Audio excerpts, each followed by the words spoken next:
Hey everyone, I'm Ryan. I hope you're all well and all well rested and not like me, not well rested. But then again, I'm not you, so who cares, right? I wanted to do a video about the recent Sony news regarding the PlayStation stores for PS3, Vita, and PSP. If you have been watching and following the news, you know already that the PS3 and PS Vita stores are going to live on to fight another day. You've seen various takes, you know people talking about it, and you're all wondering, what in the is Sony doing? The truth is, I don't know either. As you may already know, it is my constant goal with my coverage of various gaming news to not be overly reactionary. And I don't want to just regurgitate all of this information and give you 2 minutes of analysis, nor am I aiming to break news to you, as that's just an impossibility for me, at least. But again, my aim is to give you as extended analysis as I can, so I'm here to talk about the PlayStation Store news and give you my thoughts and analysis. Unless you hate my thoughts, then that's okay. Click off the video, I guess. But please don't. Before I go any further, I need to do that annoying YouTuber thing where I ask you to subscribe to the channel. It helps the channel grow, and it helps me. If you need to see more, or feel you've seen enough and you don't want to subscribe, consider subscribing to someone else you like more. I'm sure they would appreciate it. Now, let's talk. An article from The Gamer came out March 22nd, almost a month ago at this point. It claimed that Sony was discontinuing support or going to discontinue support for the PS3, PS Vita, and PSP digital storefronts. Worth noting that this was not a source everyone immediately trusted. Not for any reason other than that it's not a site that most people know, myself included. To be clear, I say that partially anecdotally, as like most of you, I get a lot of my information these days from independent sources, and usually big news like that gets other publications and other industry people talking and saying, yeah, I heard that too. Point being, when you don't hear that kind of crosstalk, it doesn't mean that the information is not true, but it does mean that you should approach the information with a healthy amount of skepticism. So that all started with this article, and I would like to read you this excerpt from that original piece. Don't hide yourself in regret.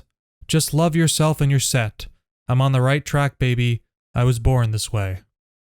That was not from the article. That was part of the lyrics of Lady Gaga's Born This Way. I know my jokes are terrible. Here's the actual article. The PS3, PS Vita, and PlayStation Portable stores aren't long for this world, according to a source familiar with the situation, verified by The Gamer. The stores are due to be closed down from July, or in July.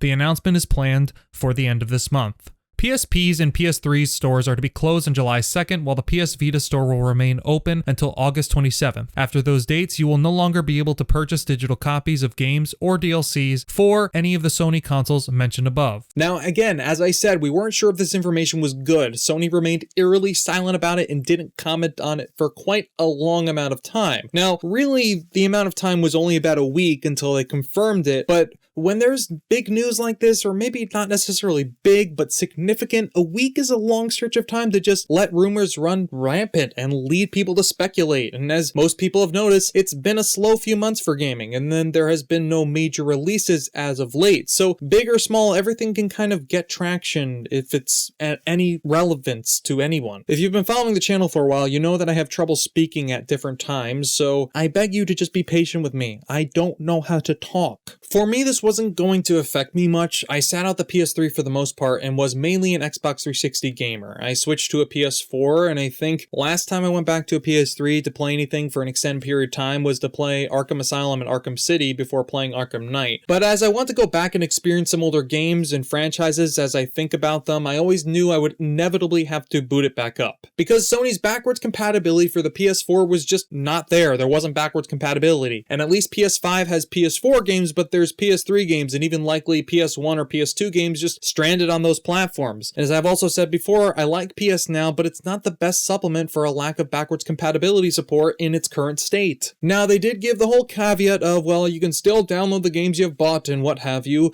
and they're not going to take away your digital licenses from you if you've purchased it. Now, here we are, mid-April, ready to accept the death of the PS3, PS Vita, and PSP storefronts. In a shocking twist of fate, Sony announced that they were reversing course. Sony announced that they were reversing course. Jim Ryan, our old pal Jimothy, released a statement on the PS blog titled, Players will be able to continue to purchase games on PS3 and PS Vita. His comments read as follows. Recently, we notified players that PlayStation Store for PS3 and PS Vita devices was planned to end this summer. Upon further reflection, however, it's clear that we made the wrong decision here. So today I'm happy to say that we will be keeping the PlayStation Store operational for PS3 and PS Vita devices. PSP commerce functionality will retire on July 2nd, 2021 as planned. When we initially came to the decision to end purchasing support for PS3 and PS Vita, it was born out of a number of factors, including commerce support, challenges for older devices, and the ability for us to focus more of our resources on newer devices where a majority of our gamers are playing on. We see now that many of you are incredibly passionate about being able to continue purchasing classic games on PS3 and PS Vita for the foreseeable future, so I'm glad we were able to find a solution to continue operations. I'm glad that we can keep this piece of our history alive for gamers to enjoy while we continue to create cutting-edge new game worlds for PS4, PS5, and the next generation of VR. Thank you for sharing your feedback with us. We're always listening and appreciate the support from our PlayStation community. Now let's break down that statement a little bit. He said that they made the wrong decision, and that's good, and I'm glad he admitted that. And let me explain a little further why this was even a problem to begin with. Even though it didn't affect me, as I said, Sony does not have a robust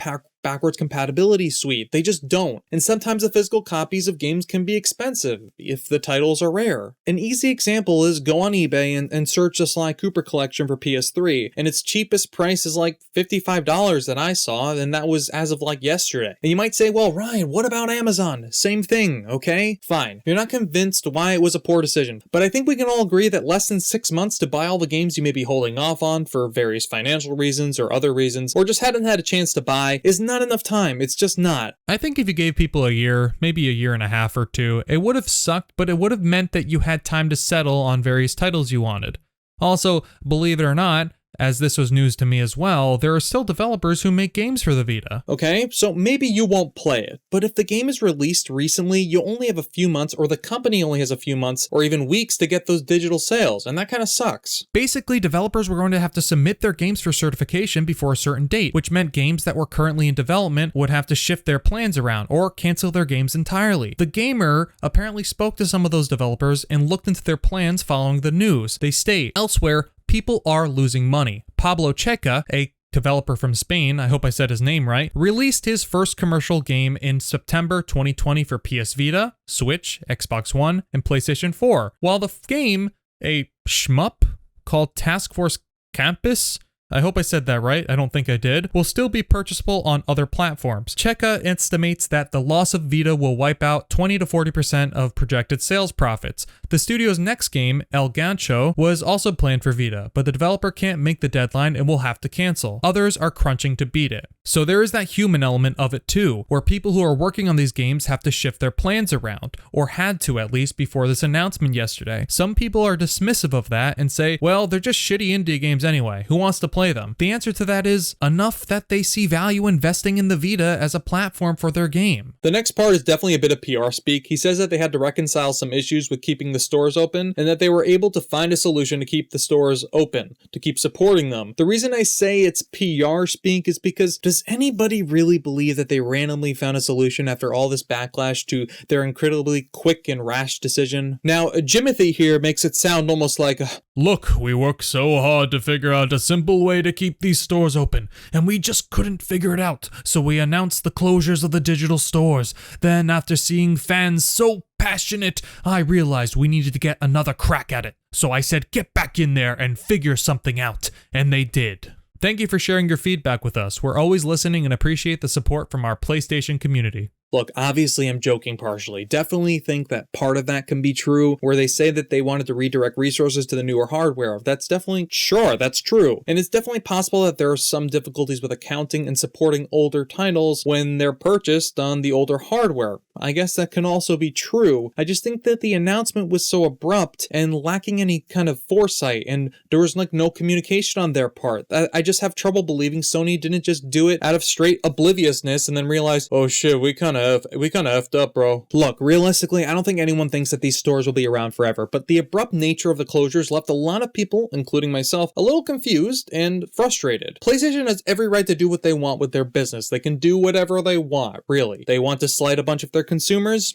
Not a good idea, but that's their choice. They want to kill a whole mess of people? Not a good choice or good idea, but it's their choice. But there are going to be consequences for that, especially that second one. I am encouraged by this somewhat. If you, like me, want to see more broad support for backwards compatibility on the PS5 or even in the future, if they listen to their audience feedback on this matter, it's only a matter of time before they take the suggestion of more broad backwards compatibility support more seriously. We saw something similar earlier this year when Microsoft tried to raise the price of Xbox Gold membership, and after some significant backlash, changed course. Then again, we all know that Jimothy is not a fan of backwards compatibility, so what are you gonna do? But really, that's a whole conversation for another day, and I have wasted so much of your precious time already. Why did you even click on the video? That's my take on the whole story though. I hope you enjoyed the analysis and the breakdown. Before you go, give the video a thumbs up if you enjoyed it and a thumbs down if you didn't. Please feel free to give me your thoughts in the comments or just verbally berate me. Except don't do that actually, that's really not nice. Thank you for watching, and I will see you next time. I love you all. Maybe.